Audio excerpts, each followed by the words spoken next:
Oybek Dubai eksklyuzivlarni berishda umuman charchamaydi, lekin yaxshi ko'radi. Aka bu nomini nima qo'ysa bo'ladi kuzovi? Ultra eksklyuzivmi bu? Hyper eksklyuzivmi bu? Batmobile, yani yoshlikda Marvel'da Ha, chiqardi. yoshligimizdagi o'sha qahramonni avtomobili bor ekan. Bu yerda polnotsenniy. Keling bitta ko'rsatib o'tib ketayim. Mana hoji haqiqatan ham arab sheri o'zining uchun sotib olgan ekan. Shu kinoda chiqqanida otdi. Bir dona o'sha prototip qolganda otdi, Emirab ko'pgan ekan. Hozir o'ylanib ko'rsatib. Aka polnotsenniy shassiga ega, haydovchi chassiga ega va motorga ega. Bilishim bo'yicha Mercedes motorlari, Mercedes jihozlari o'rnatilgan ekan. Lekin dahshatdan ko'rasiz, supportlari ham bor. Abmanka emas lekin. Ularga hoji ham ushga yurar ekan. Mana qarang.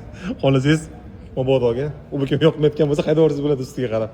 Xo'p, bu eksklyuzivniy avtomobilimizning narxi yo'q, chunki juda ham eksklyuziv bu. Agar kimgadir qiziq bo'lsa, mabodo juda qattiq zerikkan bo'lsangiz, biz sizlar uchun bu avtomobilni yasab berishimiz mumkin. Okean ko'rib hayron bo'lyaptilar mana. Gap yo'llagan. Okey? Mana sekin kamerani